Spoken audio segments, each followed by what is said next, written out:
I'm Marin. And I'm Christie. And you're listening to Hung, a podcast where we talk about true crime from the court of law to the court of public opinion. And sometimes we repeat ourselves because we lose everything we recorded. Yeah.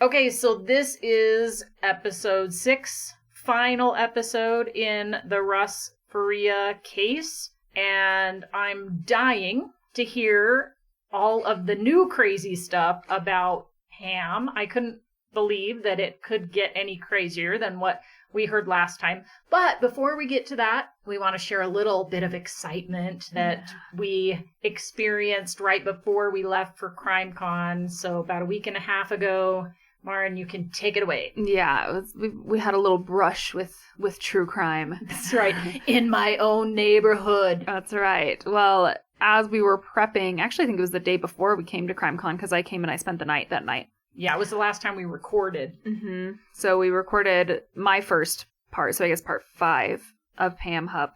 You know, it's like it switched from the Russ Faria case to the Pam Hupp case. Right, exactly. When I first arrived, my parents weren't here yet. They were on a walk together. So cute. And they got back. They were like, Marin, guess what? You'll never believe what just happened. We were on a walk. And what did you see? Blood under the bridge. Ooh. Yes. Sounds like a good movie title. Yeah, we saw a bunch of police officers and crime scene techs under this bridge that goes along the water in our neighborhood. And they were there taking pictures, collecting evidence. They had the entry and exit to that tunnel blocked off. And we're just, what is going on over there? So we dawdled, made some circuits around until they left and went over to check it out ourselves. And it did look like something distressing had occurred under the bridge. There was what appeared to be blood and a pattern like a torso pressed against the ground.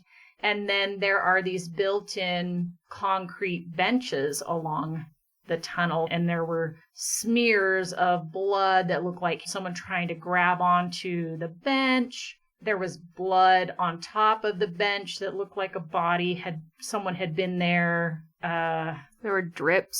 Some drips, yeah. Kind of what looked like maybe like a forearm pressed on the wall. Right. And they took pictures and showed me, and then my mom and I hopped back in the car, and then we went and looked in person. Yeah, you gotta see this, Marin. Come on, see what you think.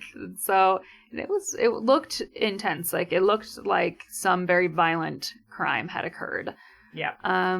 But then we didn't ever hear anything about it. And here in nice parts of Utah, it'd make big news if something like this happened. Yeah. A couple of days later, we decided to post on the neighborhood Facebook page if anybody knew what it was. And seems like they said it turned out to be paint. Yeah. So we'll include the pictures. I could see if it were blood, it probably would have been a little darker, but it depends on how fresh it was. I don't know when they believed. I certainly didn't get down there and dab to see if the blood was still wet or something. Mm-hmm. And because there was so much activity, even though you'd think, okay, if someone died, there would be more activity. But I wasn't necessarily imagining that someone died, but that there was an attack of some sort or an altercation of some sort. And maybe there was a live victim and they were just collecting evidence to support this victim's case or whatever. But I have to say, I am relieved that there's not a murder on the loose in our neighborhood.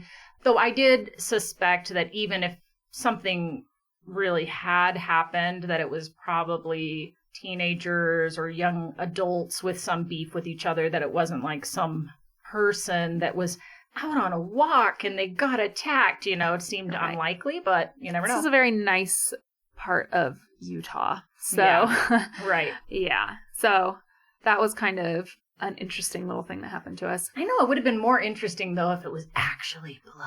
I mean, not like interesting in a yay way, but it's a bit of a, That's kind of true crime in general. There's nothing about true crime that's interesting in a yay way, unless people survive, I guess. Right. But it does hurt a little bit to have been fooled. I'm sure those kids, whoever it was that did it, if they saw my post, they're like, yes, we got somebody to believe that, at least for a minute, that maybe this was an actual crime scene. And it was a crime scene. It just happens to be vandalism instead of stabbing or assault, right? Right. No. Yeah. Well, I think having known Megan Sunwall is a close enough brush with true crime for you. Yes, so. that's close enough. Thank you very much. Yeah. But putting that to the side, we got to finish up the rest of Pam. So we told you it was going to get crazier with Pam, and it is.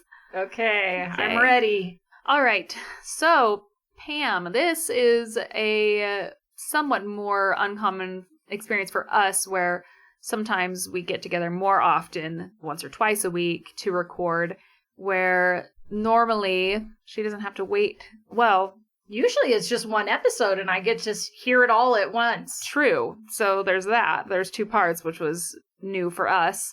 Well, 2 parts of mine. Right. And we went to CrimeCon right after, and then life was busy, and so it's been over a week. So yeah.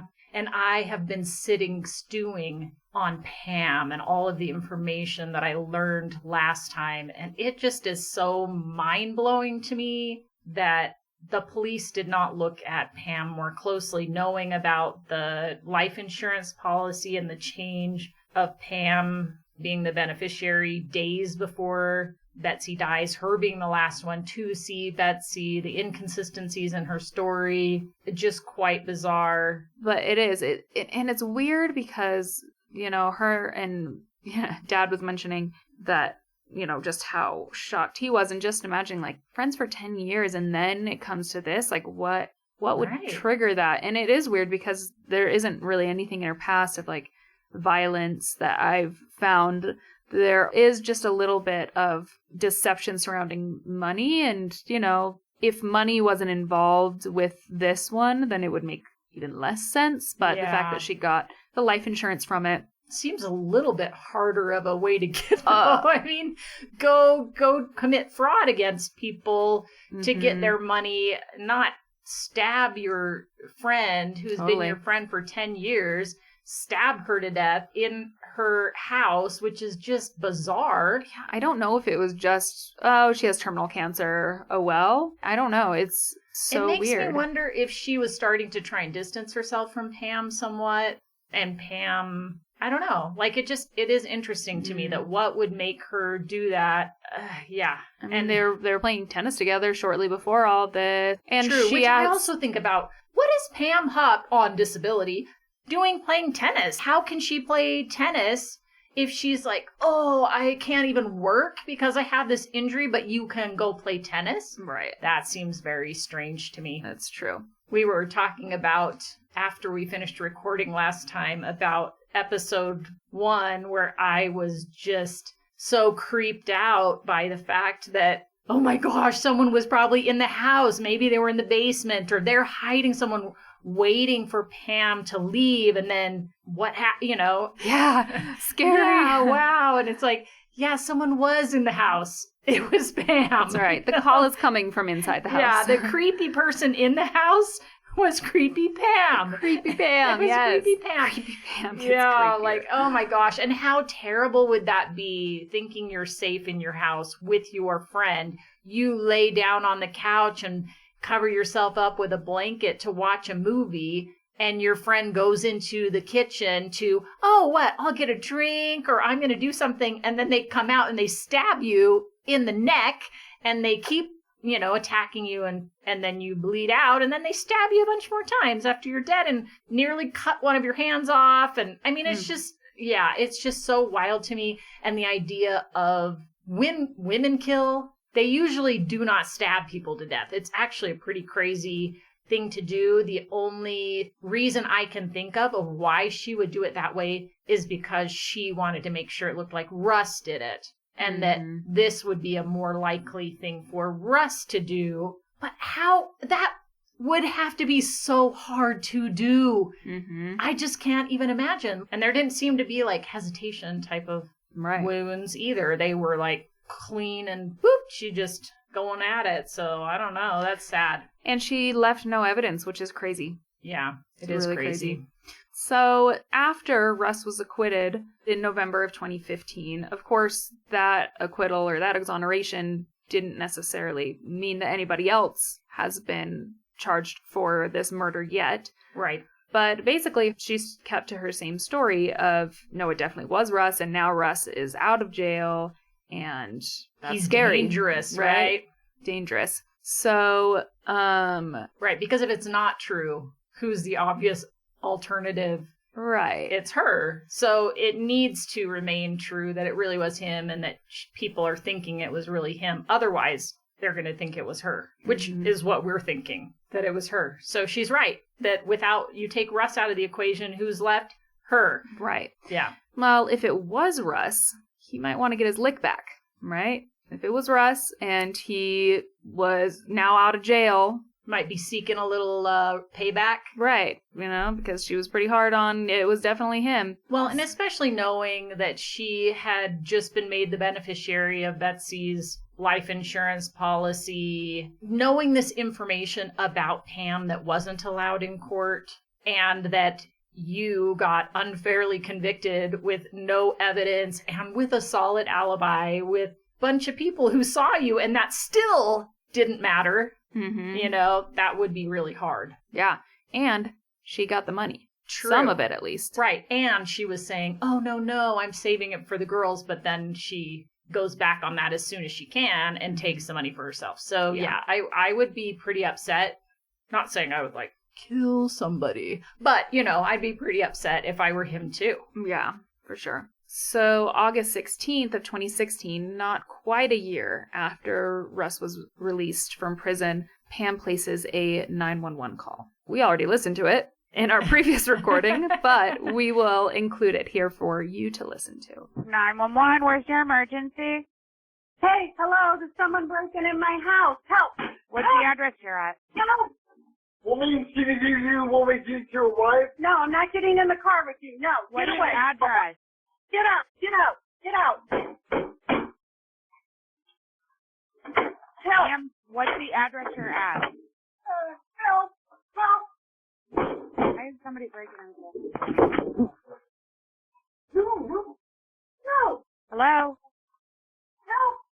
Help! Ma'am, can you hear me? Help! What's the address you're at?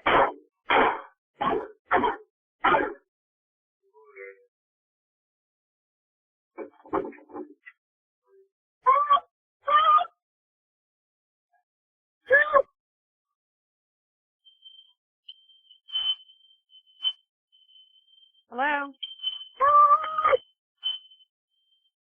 Hello! Listen! Are you there? Yes, I am. Where are you at? I have an intruder in my house. Where are you at?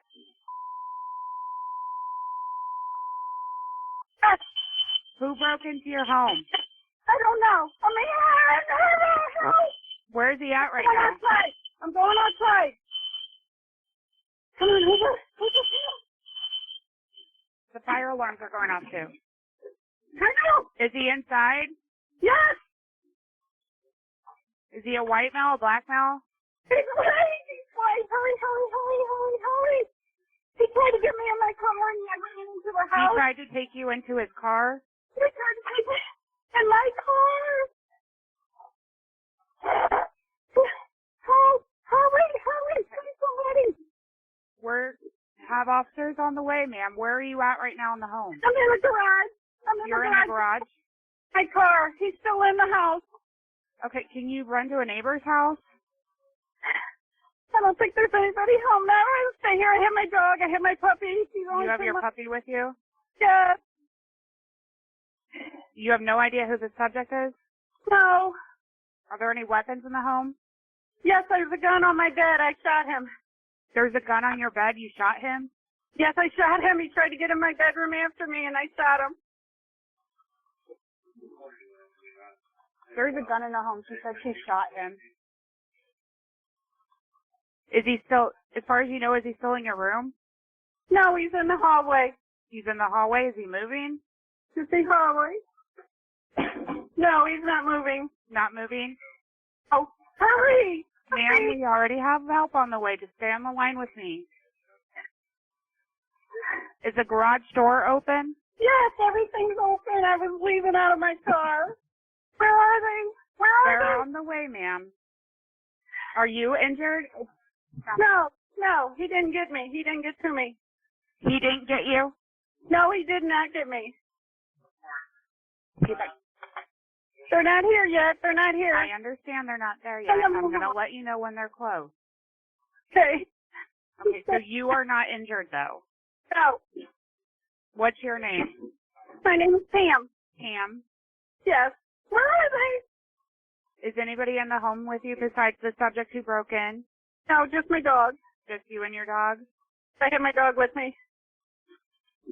Help. Please, where are they? We have help on the way. Let me know when you hear them. Okay. I should have an officer pulling up. Do you see him? It's an unwhite car. I don't know. It's just a white car. It's going to be one of our command staff. Is he in a uniform? He's here. He's here. Okay, I'm going to let you go. Talk to the officer. Yeah, the call to me was very confusing. I couldn't really understand what was going on. I thought that the banging that we heard at the first sounded like it almost sounded like a hammer strike or someone trying to bang on a door or something, and I couldn't understand what that was. And then she's describing to the operator about what happened and then talking about shooting somebody. And like, when would that shooting have occurred? And yeah, it just was very strange to me. I couldn't quite put it together, but Marin did go back and play the beginning, and the things that sounded like maybe hammer strikes or bangs were shot, shot, shot, shot, shot, shot. Right? Mm-hmm. Sound like two different sets of maybe 3 shots each. Yeah. Yeah, so when you're first listening to it, you don't necessarily know what it is you're listening to. Yeah. And then not till much later, she says, oh, I shot him. Yeah. So, I don't know. It is such a strange call, and just the help, help, help. When police arrive on the scene, they go in the house and they find the body of a man in the hallway where she described him to be, who he was shot exactly as he described. And he was deceased, He was deceased, yes. But interestingly, he was found in the hallway.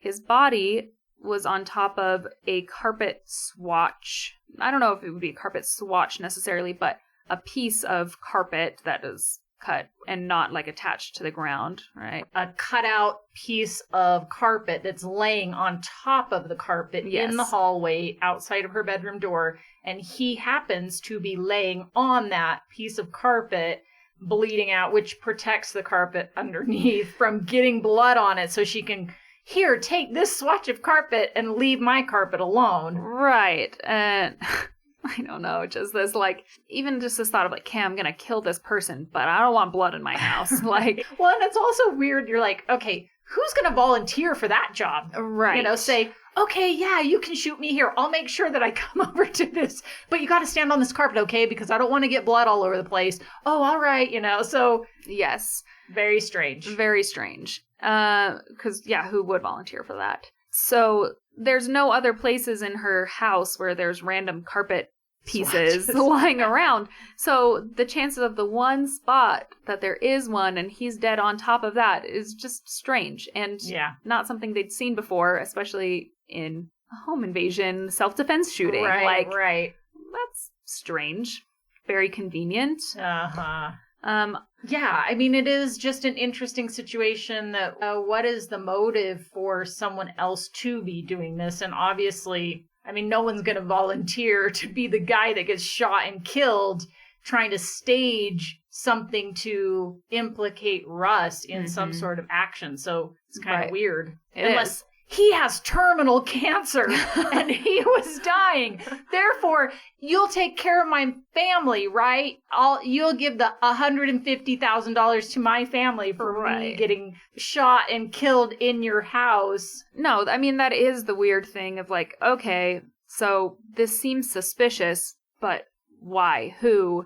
would be involved in this, right? Who would volunteer for this, which is a totally fair question. There were no signs of forced entry into the home, which I guess if she ran in the front door, he probably wouldn't have to force entry, he'd just follow her. It's not like she said she locked the door. Another thing that tipped them off that things did not seem, or were not quite as Pam was trying to make them seem, was that the call that we listened to was actually her third call to 911. She had placed 2 previous calls and hung up, like, right beforehand. So, called, but hung up before anybody answered. And then with the call that, well, all of them actually, what people don't necessarily realize is that those calls are recorded from the moment that the phone starts to ring, not from the moment that they answer. So typically, if you have somebody breaking into your home, you'll hear a lot of noise prior to them actually picking up. And on all 3 of those calls, it was silent until they picked up. And then it was help, help, help. To those who are familiar with the 911 calls, like the investigators, that was strange to them. Yeah. Typically in a home invasion, you would hear noise of struggle or yelling or crying or breathing hard or something because you're scared, which that would be very scary. Right. And there's just nothing. So, and to me, I don't know, it sounds like bad acting. So they're thinking, this looks pretty fishy. On the body of the man, in his pockets, they found $900 in cash and a note with instructions on it that said, quote unquote, kidnap Hupp, get Russ's money from Hupp at her bank and kill Hupp. It specifically said, take Hupp back to house and get rid of her. Make it look like Russ's wife. Make sure knife sticking out of neck. Okay. So pretty detailed there. Like, it's hard to... wait, I gotta write this down. Yeah. I just am imagining this person pulling out this note. Okay, step 1. Okay. Did I do that? All right. Okay, let me refer to my thing again. Okay, next one. Yeah, I'm like, okay, and $900, that's what you get for this? Or this is a down payment, and then you get the rest after the job is done? Well, the point being too, because that's also the interesting thing, is not just, oh, I'm in jail because she was a good witness. No, it's also, she got $150,000 of Betsy's life insurance that should have gone to him. Right. You know? Or to her daughters, or not her. Yeah. And so, this is get her money. Well, once I have the money, I can pay you more. True. Right. True. But she went on voluntarily to the police station after the events and gave her version of the events here. And she claimed that she was in her car in the garage. I'm not sure if she just arrived from somewhere or was about to leave somewhere. But a car pulled up on the street and a man got out of the car, and then the driver of the car pulled off. And this man approached her and brandished a knife at her in the car and told her she needs to get Russ's money. It's weird that she says, no, I won't go with you, or I won't get in the car with you. I mean, there's some strange things that she says that don't quite make sense with this story. If she's already in the car, no, I won't get in the car with you. Their car's already gone. Supposedly, I don't know. There's some confusing things about it. Right, and you hear his voice, so it's not like... Yeah. She'd already done this, and then she claims, oh, somebody tried to get in my house and I shot them. And she shot them while on the phone, and you hear him talk before she shoots him. Yeah. He says something like, something about his wife, blah, blah, blah. Like, so I'm not sure exactly. The same done to you as was done to Russ's wife, or something like that. Right. So she says she karate chopped the knife out of his hand. That's what tennis does for you. That's You're like, right. Swing! Yeah. Kaya! Yeah, and then ran into the house, and I'm not sure why she didn't just leave in her car or what. I mean, yeah. And it is surprising to karate chop a knife out of someone's hand, but then not only do you have to get the knife out of their hand, but you have to get past them, that they're in your door, standing in the door of your car. Like, I don't know. It's all very strange. But right. So when she runs into the house, he follows her. She closes herself in her bedroom and then calls 911. We believe she's already in her bedroom when she makes the 911 call. Yes. And then, on the call, shoots him in self-defense with a Ruger LCR that she owns, keeps in her nightstand. So she had to have gotten into her bedroom to get the gun. They asked her, could you see what the driver looked like of the car? And yeah, she could. She described him as having dark hair in a buzz cut style, having kind of darker, like Hispanic-looking skin. Just basically described him to look very similar to Russ. Did she indicate she believed it was Russ? Yes, she did. Okay. She did think, yeah, he kind of looked like Russ Faria. She's like, I don't know if you know the story, but I knew the story.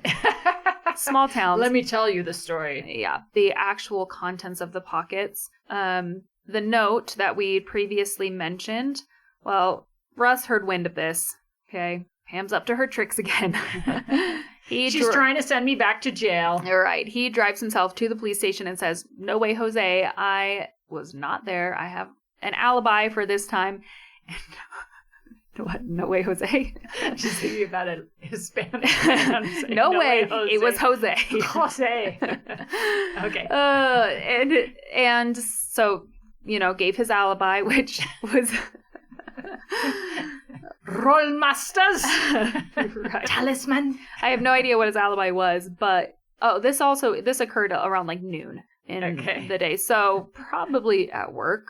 It's so weird to think about somebody doing this during the daytime. I guess they need the bank to be open, though. Right. So actually, that makes more sense. Mm-hmm. Yeah, okay, that makes more sense. All right.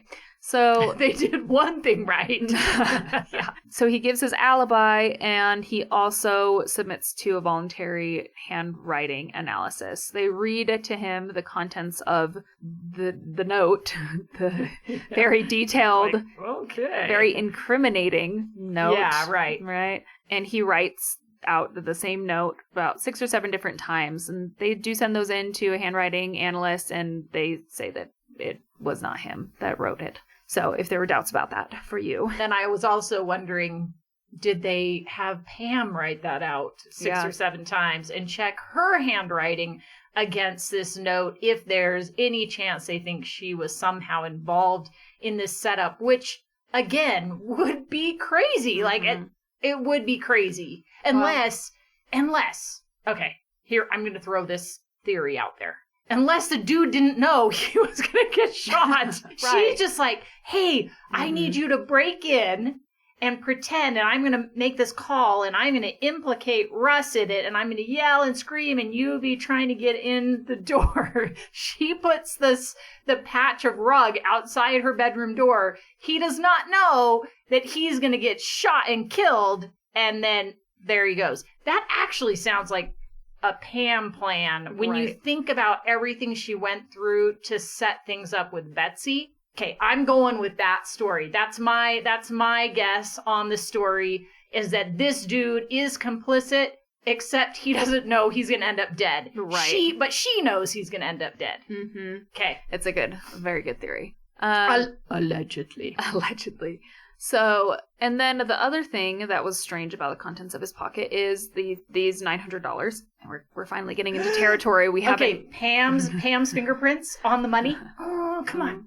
Did Pam visit her bank and take out $900? Sorry, I'm getting ahead of myself. And we're getting into territory that we have not covered now, so that's exciting. Yes, I know. They were sequentially matched to cash found in Pam's room. What? Yeah, but he never made it to her room, so... He didn't take the money from her room. Right. And she also never claimed that he stole any money from her. They took this to an expert and they were like, yeah, the chances of this happening in a vacuum are just crazy. So it seems like note planted by her. Money planted by her. That is one. The handwriting was not necessarily confirmed to be connected to her, but the money, yes. Yeah. And then it is also a question of, was the money in his pocket already?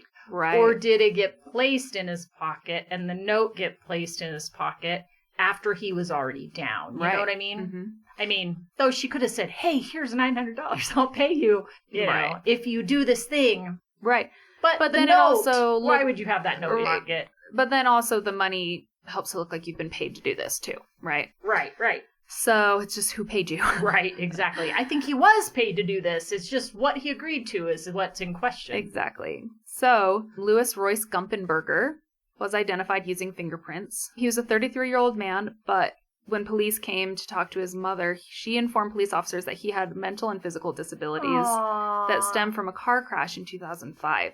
He wasn't able to even run. Wow. Yeah. Aww. So I have worked very closely in nursing with the disabled population, the neurodivergent population.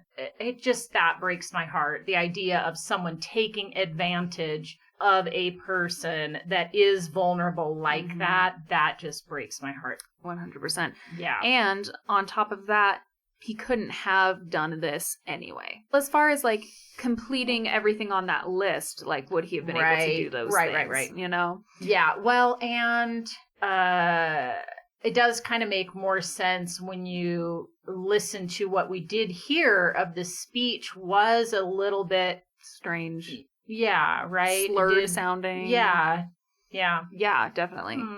So if Russ didn't send him, who did? Well, like we mentioned, Pam came and gave voluntary interview with the police officers, and she was, how she always was, very chummy with them. It seemed very calm for what she'd just been through, actually. But she mentioned that she used her cell phone to call 911 from her home. Investigators were a little bit suspicious of her, and also, by the way, she did not live in Troy, so the investigators were not the same. Okay. This was not the same police department or the same investigators that handled her prior to this. So, you know, they weren't in her pocket, right?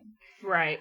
So they were already kind of suspicious of her right from the get-go, but her mentioning her cell phone, this kind of prompted one of the police officers to make a request of her, like, ooh, you know what, well, since you're talking about your cell phone, actually, do you mind if we take it into evidence? You know, and she said, no, of course, go ahead. Happy to help.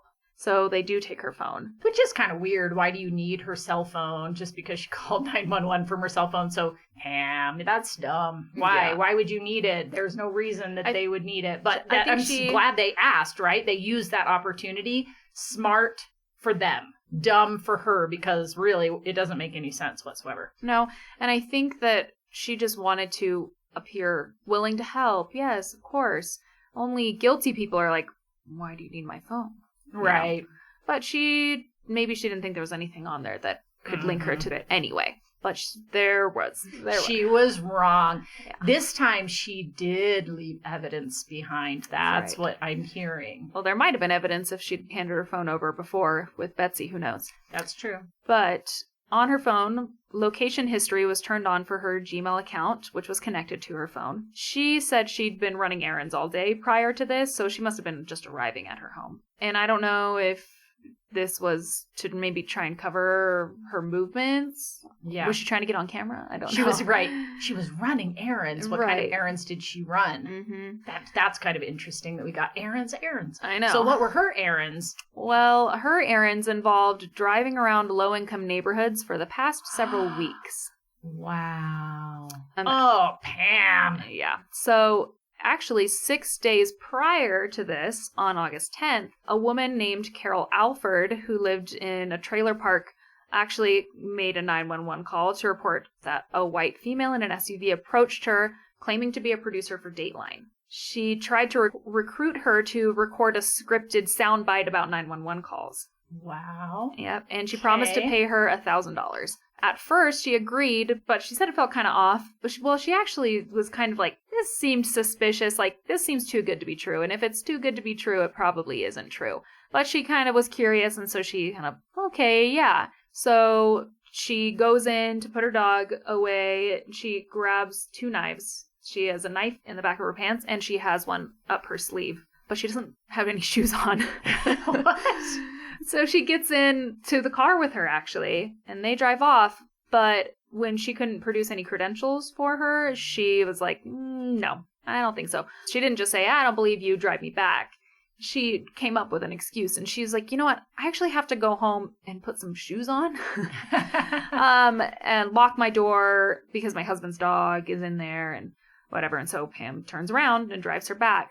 And when they get to her place, she says that the woman noticed, the woman being Pam, verified allegedly as Pam or not yet verified as Pam? Well, the woman, we'll call her right now, noticed that she had a Ring doorbell. Oh. And she leaned back and said, you have cameras on your house. And she said, not only do I have cameras on my house, but I know how to dial 911 and I have a knife in my pocket. Have a good day. And I walked away. Wow. And she called 911 after that happened? She called 911. Yeah, she was like, this lady approached me, blah, blah, blah. Surveillance footage from the camera on her home captured the SUV's license plate, which matched Pam's. And she also, I guess, she'd asked her to pull into her driveway when she first got in the car so that her Ring camera would pick it up because she was feeling suspicious about it all.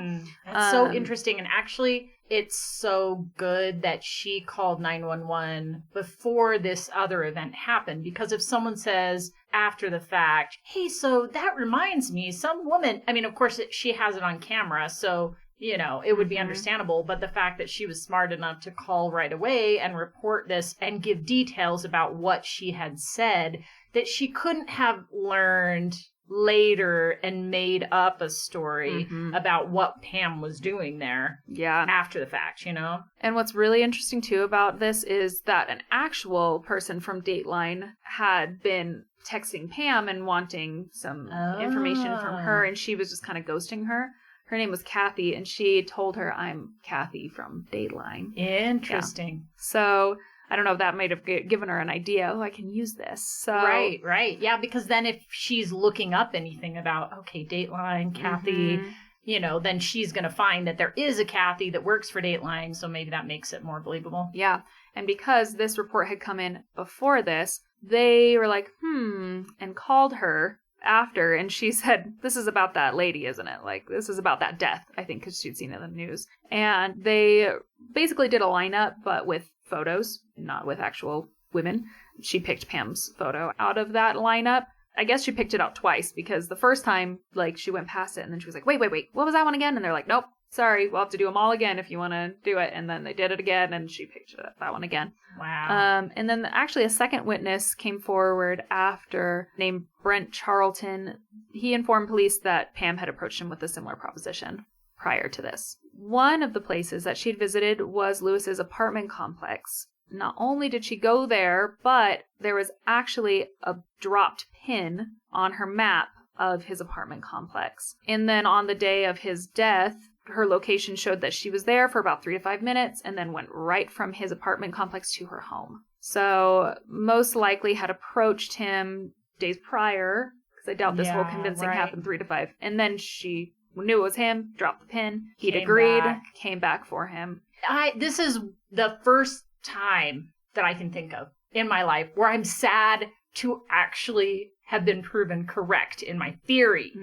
It's like, no, it just makes me so sad to think that that's actually what she did, because I'm like, well, who would agree to get shot? Well, okay, yeah. Right, nobody, right? Yeah, right, nobody. And that's just so, that's right, so sad. And that's the reason that and it's not only, he wasn't even in on it in the way of like, okay, we're going to get money together out of this. He just thought he was doing something for Dateline. Right, he's like, reenacting something, right? So she tells him, okay, I want you to say this. Okay, are you ready? You ready? Okay, I'm going to call 911. Oh, wait, you're not ready. Okay.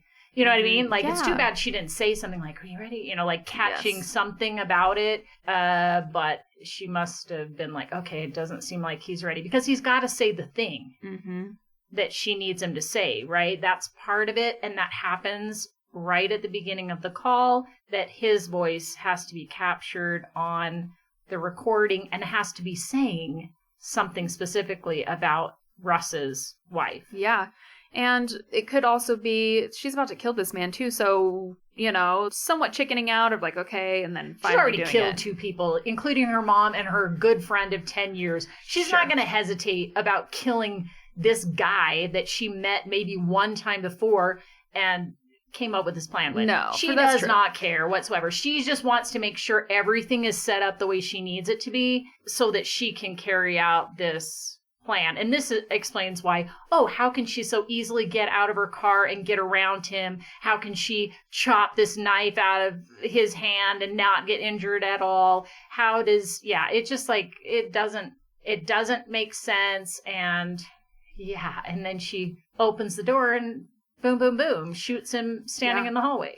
Yeah, you know, and I guess more so my thought with that being like, knowing that as soon as she makes the call, she's got to do it. Like, she has to follow through with it right then. Not that she was going to change her mind and not do it, but, you know, that, like, okay, got him. Right.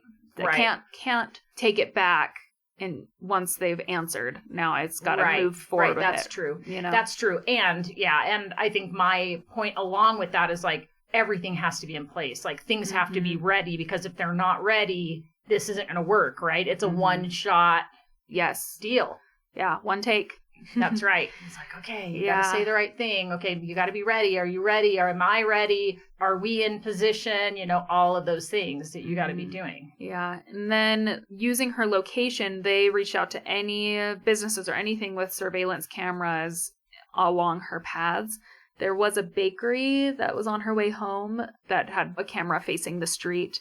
And they did catch her on camera in her car, and in the passenger seat was a man that looked very similar to Lewis. So further confirmation that she picked him up and drove her to her own home. Yeah.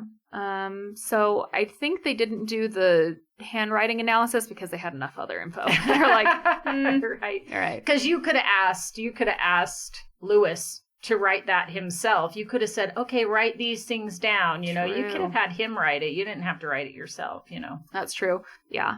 But at the same time, I still think probably the note was planted on him afterwards, because why would he have, like, that doesn't actually make sense. Well, maybe he thought it was part of the reenactment, which, you know, and maybe he didn't even know what was on it. Yeah, it's possible. I doubt she put it on his body after shooting him. I bet it was in his pocket already when she shot him, because...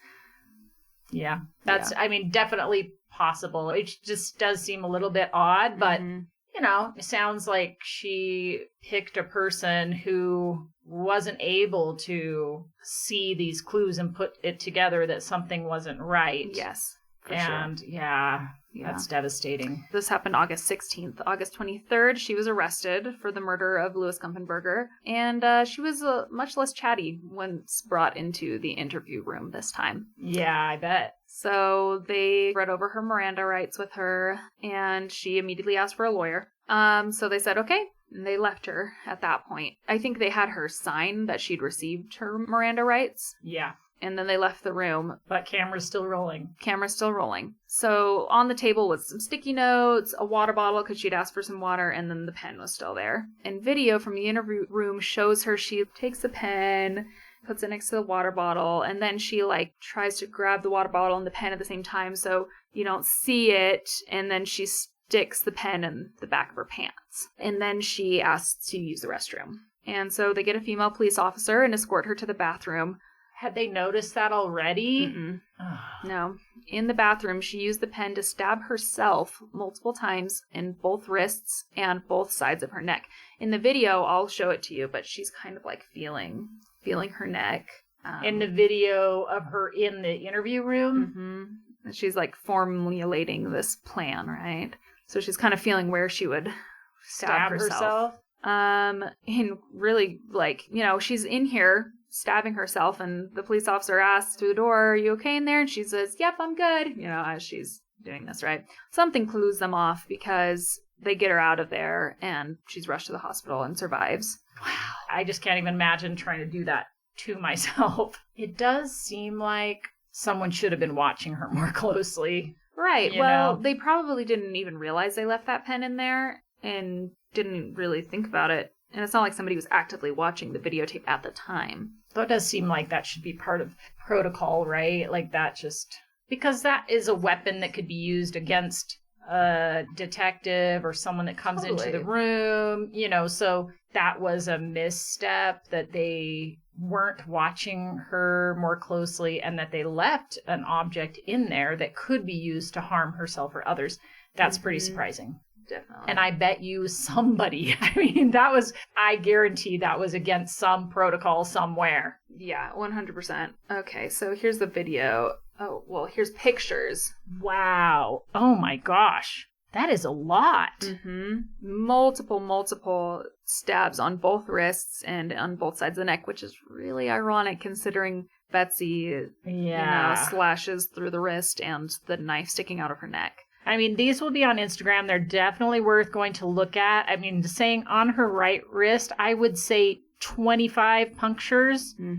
And the left wrist, a few less, actually, which is kind of strange. I wonder, is she left-handed? Maybe she is. Yeah, and her neck, she's got a couple deeper ones and then others that weren't quite so deep, but there's a lot of attempts there. That was not quick. No, not at all. But actually, I can see why it wasn't successful. It's like, yeah, none of those were. Yeah. All right, here's the video. She's like a grandma. I This is know. so crazy. She looks like your grandma. I know. She's feeling her neck. Yeah. She kind of moves the water bottle forward. Yep. She's Be sneaky. subtle. Oh my gosh, she's sneaky. But it's also like, it wasn't that effective. Like, you can definitely see what you're doing. Oh, wait. In hindsight. I think there's sound. About 5 minutes pass when you can hear officers yelling. Wow. So you can hear in that video, it's still just showing video of the interview room, but you can hear from there, like, they're Right down the yelling. hallway, you can hear it echoing. Yeah. And take a look at her mugshot. It looks like two sanitary napkins taped onto the sides of her neck. And she's smiling. Oh, she's got a little smirky grin on her face. Oh my gosh. Yeah, crazy. Wow. So crazy. Yeah, when she was finally cornered, she couldn't take it. Yeah. But she was unsuccessful, luckily. On June 19th, 2019, so almost 3 years later, she's obviously in custody this whole time. She pleads guilty to the murder of Louis Gumpenberger. She pleads guilty to get the death penalty off the table. Okay. It's understandable why they would go for the death penalty, because this is a vulnerable person that she set up. You know? 100%. But she enters a guilty plea, but she refuses to do it in any normal way. Of course, she enters an Alford plea. Okay. Now- I don't think I've heard that before. So an Alford plea is a specific type of guilty plea where the defendant doesn't actually admit to committing the crime, but they just basically admit that they believe the prosecution has enough evidence to convict them if it went to trial.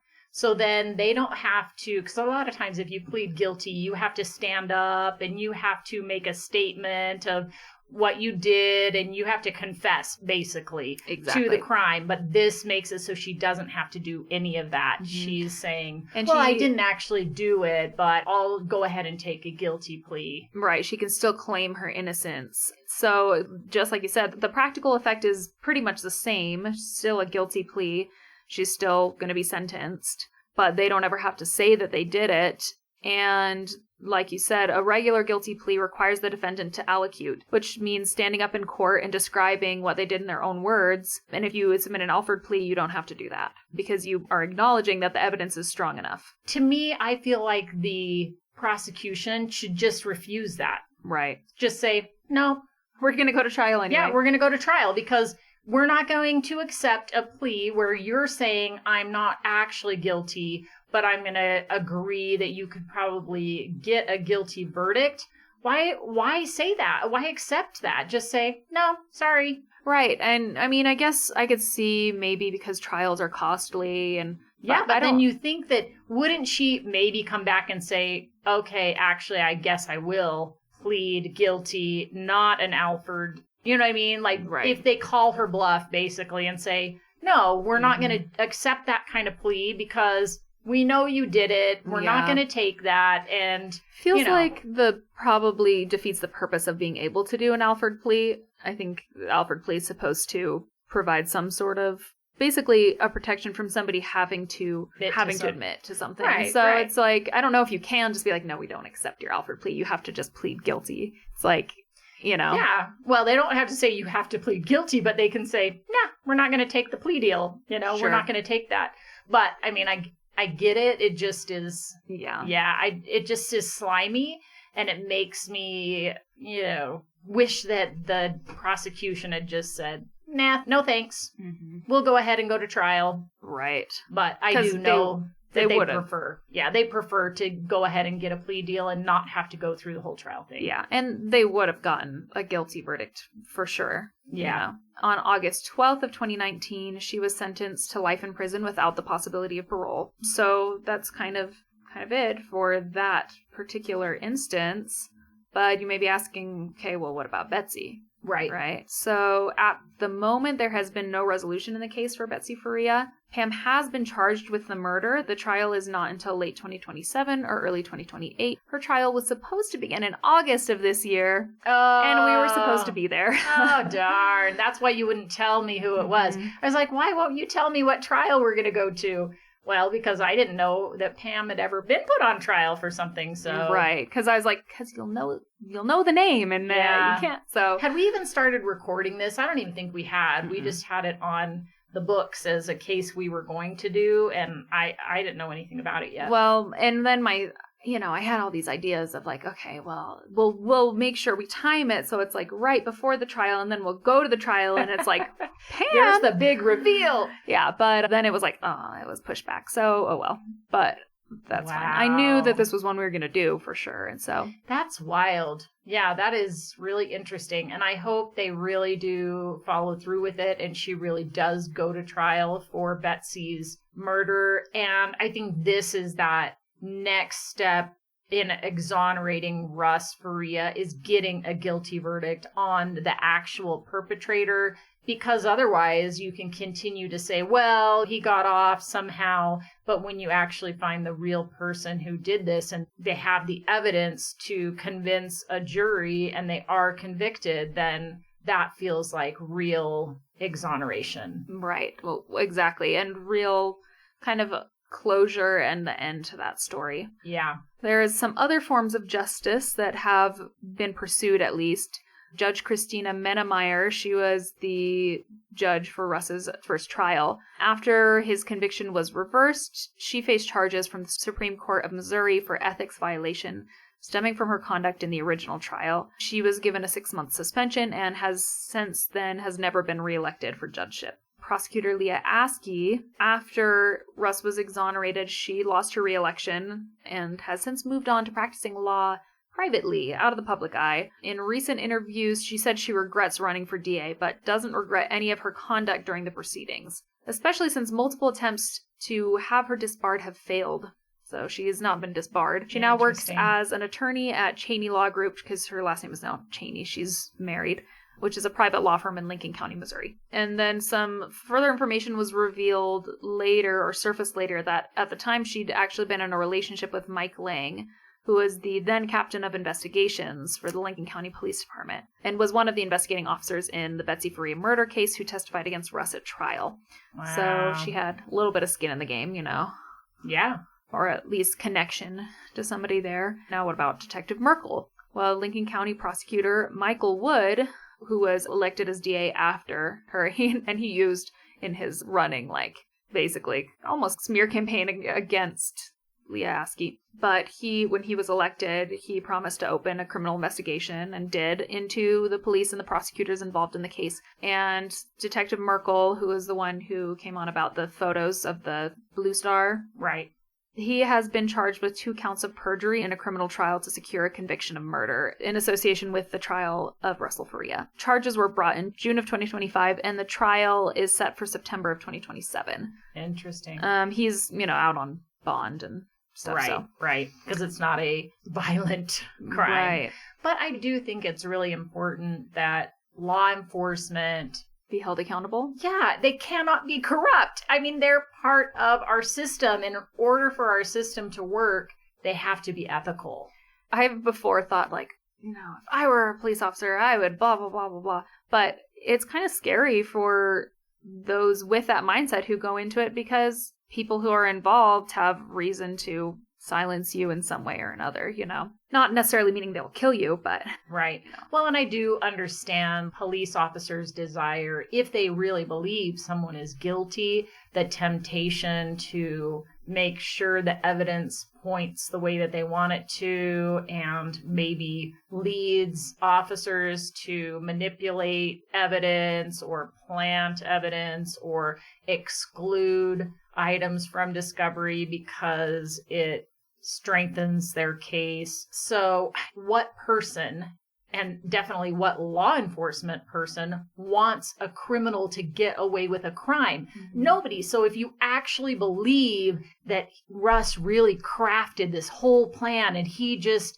was able to get away with it, Yeah, I could understand why you might be motivated to, you want him to be held accountable because you really believe that he did do it and you're afraid he's going to get away with it, So I do understand the impulse, but no, that's not the way our system works. You can't do that, Yeah, exactly. It's kind of like scientific investigation. Like, you're supposed to let the results lead you to your conclusion. Right. Not try to get the results to match your desired outcome.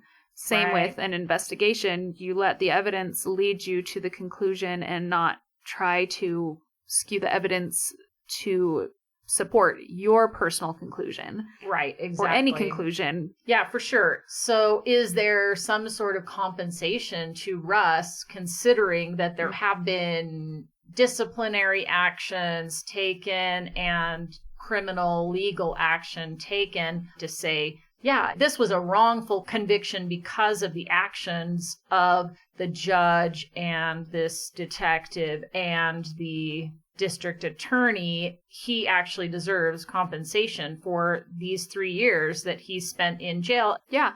Well, he actually did receive compensation. I'm going to look up right now how much it was because I didn't include that. Was it $150,000? No.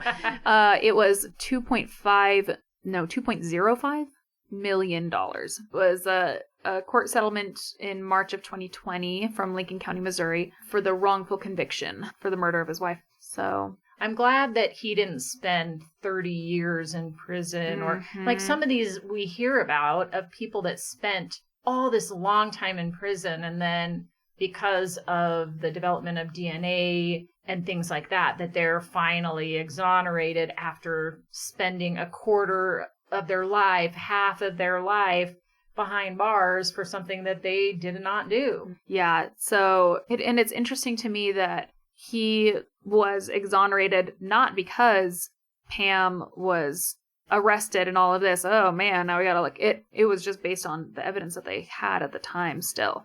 And the actions that they showed of what police officers were doing, what the judge did, it sounds like, that they were able to show that there was misconduct on the part of law enforcement and officers of the court. Well, and also that they just didn't look into another person because they did include evidence about Pam with, Right. And so they settled out of court, right? So they gave him the money. They admit no wrongdoing, but, It was an Alford plea. Right, exactly. That's pretty much what a settlement is. Now, and then for Pam's mom, Shirley, the investigation is still open. Nothing more has come from that. And one interesting thing is that Carol Alford, the girl who was approached to do the 911. Alford? For the Alford plea, there's actually an Alford in this case? Yeah, Carol Alford. Wow, okay. I was like, Carol Alford, the one who this plea deal is named after, was such and such. And I was like, wait, approached? Wait, okay. I know, ironic. Right, yeah. Whoop, okay. Yeah. Carol Alford and Russ Faria were brought together by Pam Hupp. They met at Pam's first trial, and Carol approached Russ and apologized to Russ for what happened to Betsy and told him she hoped he would find happiness. And then one thing led to another, and they're married now. Wow. Yeah. They got married sometime in 2024. Russ has said in an interview, out of all this bad, and this bad, evil person, I mean, she's evil incarnate. If it weren't for her, I wouldn't have met this lovely lady here. Wow. So this was the lady who had the knife up her sleeve and in the back of her pants that got into Pam's car? Yeah. Wow. Isn't that crazy? Yeah, that is really crazy. And I'm glad. I'm Me glad too. that, something good came out of this really terrible situation and that he's moving on with his life in a positive Right. And he's way. obviously not saying, well, if she'd never killed my wife, I would have never met her. But it was more so the other involvement after the fact, right? Right, exactly. Yeah. It also seems, I looked up to see if he ever really fixed his relationship with the two daughters who are not his, but right, they are. He raised them. Right, yeah. And it seems that they have apologized to him, but things never really were the same after, which is understandable. They reported that they felt very pressured to say some of the things that they did, and that they were actually suspicious of Pam at first and not Russ, but that investigators kind of, push it to the side. No, it's definitely Russ, I guess the last note I'd like to end on is just some words about the departed, of those who were kind of caught up in all of this Pam nonsense and how they were in life. Shirley, Pam's mother, was a graduate of Florissant Valley Community College and the University of Missouri St. Louis. She taught grade school in the Jennings School District and at Good Shepherd School in Ferguson, Missouri. She was a mother of 4, grandmother of 12, and great-grandmother of 3. Louis Royce Gumpenberger was a St. Charles, Missouri native who lived with his mother, Margaret, at the time of his death. He had 2 children. Because of his brain injury, he was described as childlike and was unable to process complex sentences. He walked with an obvious limp, and his left hand was completely useless. He was unable to drive and rarely left the house. Despite all of that, he was trying to move forward. On the day he was killed, he had a job interview scheduled at BCI Packaging in St. Peters, a company that helps adults with disabilities find employment. They knew and liked him because he'd worked there before. The program director said it was odd that he didn't show up because he really had come up here so many times wanting the job. We knew something was off. His former employer remembered him warmly, saying Louis was a very kind person. He was gullible. He was agreeable, not a violent person. In his mother's belief about why he got in Pam's car, Louis died trying to take care of his family. She believed he was going to use the $900 Pam offered to pay off family debt. So sad. Such an innocent part of this whole story, you know? Yeah. I mean, that literally just breaks my heart. I mean, obviously, you know, I already felt like, whoa, you know, just heartbreaking to hear that, but just so sad. Somebody who's trying to do something that they see could help their family and thinking it's an innocent, easy way to make some money, and somebody took advantage of that desire that he had that was pure and good and killed him. Yeah, and it's terrible. He was unable to understand how strange the situation was, you know, and who probably had never had people treat him with ill intent in that way before. Right. I mean, you look at Pam, why would you think that she's going to do something like that? You know, I mean, you wouldn't suspect that this grandma lady, that she's lying to you, that she's using you, and never in a million years would you think she was planning to kill you. No, you never would. And gosh, I have to show you what she looks like now. She actually looks pretty. Yeah, she looks, well, I mean, she lost a lot of weight, and like I can see that it's the same person, but it also looks like a totally different person. Right. Weird that she's still smiling away and giving the same little, wow. And it is interesting to me that based on her previous actions prior to landing on him, I don't think she was necessarily looking for somebody with disabilities, but of all the people she approached, no one else was buying her story. And just also shows how much prejudice she had towards people who lived in these low-income areas, thinking, oh man, they'll jump at anything for money. And not the case. People are like, no, I'm not stupid. I think, I think Carol said, just because I live in a trailer park doesn't mean I'm stupid. And then lastly, about Betsy, Russ described her in this way. He said, she was a real outgoing person. What I noticed first about her was that she had beautiful eyes and a beautiful smile and such a bubbly personality. She had that kind of style about her, that kind of personality where she'd never met a stranger. Russ met Betsy while she was working at a local gas station, a job she'd taken specifically to free up more time for her DJ business. Oh, yeah. That's why he was working the DJ business. It was her business, not started by him. That's interesting. Betsy liked to dance and worked as a part-time DJ. Coworkers described her as gregarious and generous, and she boasted many devoted friends who would do just about anything for her. Her DJ business was called Party Starters, and as Russ put it, she was the party starter. And then this is kind of, even while battling terminal cancer, Betsy went door to door with Pam collecting money for another family dealing with cancer. They reportedly raised $10,000. And Betsy was genuinely thrilled to be helping another family affected by the same disease that was killing her, but later revealed that Pam had kept the money. When Betsy was first diagnosed, it seemed she had beaten it, and she and Russ planned a celebration of life cruise for November 2011 with friends and family. But before they could set sail, she learned that the cancer had spread and was terminal. Russ said, we both cried a lot, especially when she got sick the second time and we found out it's terminal, and basically we weren't going to have too much time around anymore. But while there were plenty of tears shed, Betsy relied on her positive and outgoing attitude to get her through. And her daughter's memories of her daughter Mariah said, "My mom was probably the most unique person you'd ever met, and she touched so many lives. It's crazy to look back and think back to who she was. Betsy was someone who loved making people laugh and who was electric on the dance floor," which is so fun. Mariah added, "She should definitely be remembered for more than her death story." Yeah. So sad, just all these people that were taken out of life too early because of greed, the thought that she could get away with it. Yeah. Something is broken in her. Just looking at that picture of her, the fact that she could be smiling in a mugshot picture that she had taken of her getting arrested for this murder of this helpless, disadvantaged person. Like, who is that person? Like, that, you've got to have something broken inside of you if you are able to do that kind of thing to another person. Yeah. Someone who's supposed to be a friend, someone who's disabled, your own mother. Who does that? I mean, who can do that? You've got to be broken. No, and then mentally unwell to believe that you can do it all and get away with it. Just that narcissism of like, oh, I have this plan. And it's unfortunate that there was evidence that pointed towards her with Betsy.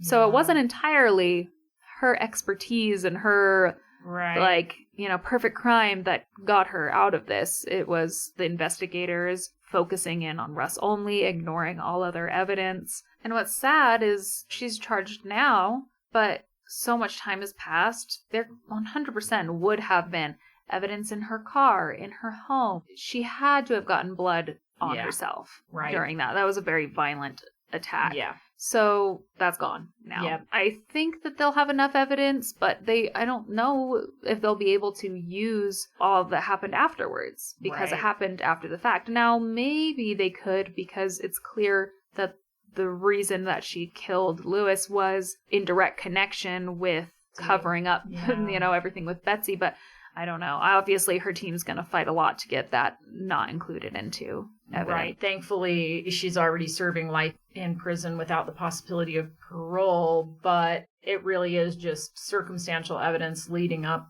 to the murder of Betsy, which I think is convincing I think evidence, there is enough. but there's not anything else. There's no direct evidence. Right. There wasn't any direct evidence for Russ either. And really, for Russ, you didn't have direct or circumstantial evidence beyond the fact that he'd had sex with his wife days prior, and his DNA is found in the place he lives, in his slippers, or, it's like, okay, places that you would expect to find it. His palm print is in his house. Well, of course it is. So there's really no circumstantial evidence to point to him either. No, and his story never changes. Pam's did. Yeah.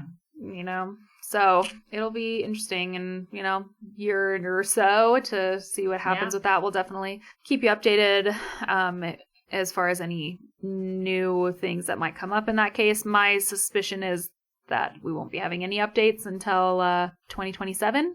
Yeah, right. Yeah. Well, Pam, you got me when it came to Betsy. I really wasn't all that onto you. Maybe there was a few weird things towards the end that kind of seemed a little strange, but you kind of had me tricked too. I wasn't thinking that you were the culprit. You didn't have me convinced when it came to your mom or when it came to Lewis. Those, I see you, and there was not a chance that I was buying either of those stories. Right. And obviously, none of those things could have even been included because that hadn't happened yet. But as far as the info that could have been, which was the note and the life insurance and her whereabouts. Yeah. I mean, if those things had been included in the trial. Yeah, for sure. It probably would have had a different outcome. Mm-hmm. Wouldn't have changed your mind because your mind was already on not enough evidence to convict. Yeah. So. Yep. But I was still flummoxed about, like, who did this? Like, how did this happen? It doesn't make any sense. Right. But it would have made sense once you added those other details, and all of a sudden it comes into focus pretty quick of like, oh, it's only because of the exclusion of those things that there was this big fog and mystery around it, because there were key elements that I didn't know and that made it so it didn't actually make sense. Mm-hmm. You know, like, how did somebody do this, and how would have they, and what would the motive have been, and how would they have, like, there was so much missing. But then once you know those few things, pretty quickly you go, oh, it was Pam. Yep. So, well, good job, good case, Marin. I'm glad that I never had heard anything about this case, and I could do this and be totally shocked by the information that has come out or the events that have occurred since this case went to trial. And I'm glad that I did not find Russ Faria guilty. Yeah. I knew you wouldn't. And I know it wasn't, I didn't do a very good job on being neutral on how I felt about Russ's guilt. But to be fair, my focus was more on don't seem suspicious of Pam. Yeah. Well, I mean, I did find things crazy about what the defense attorney was doing and what the prosecution was doing. And I'm pretty much, it doesn't matter what my final verdict is going to be. If there's something that I think is bizarre or ridiculous, I'm going to talk about it. So definitely. All right. Well, I think next time we're going to do a bigger, as in longer, case. So, but hopefully shorter episodes. Well, hopefully. That's my goal. That's my goal. I'm trying to, you know, we're going to try and make this more bite-sized, but whatever. You guys. Well, it's going to have to be. I mean, 35-day trial or something like that. Are we doing Corey? Yeah. Oh, I Oh, guess it's it only was like only 11, right? That's Something right. like that. That's right. Yeah. So that's not that much longer than Russ's trial was. Yeah. So. Yep. So we're coming a little late to the Corey Richins game, but that's only because Megan's trial overlapped Corey's, and I had to do that one. So I had to delay this one until a little bit later, but I'll probably say all of that on the beginning of the Corey Richins episode. But thank you so much for joining us, and thank you, Marin, for all of your work in preparing this section of the series. I really, really enjoyed that. It was wild. Such a wild story. Yeah, it is so wild. So I didn't even know, and I'd heard of the case, and I had no idea that she had not actually been convicted yet. Yeah. Because everybody talks about it as so matter of fact, because it is. Yeah, right. Because it's obvious. Right. Yep. Well, until next time, I'm Christie. I'm Marin. And you've been listening to Hung.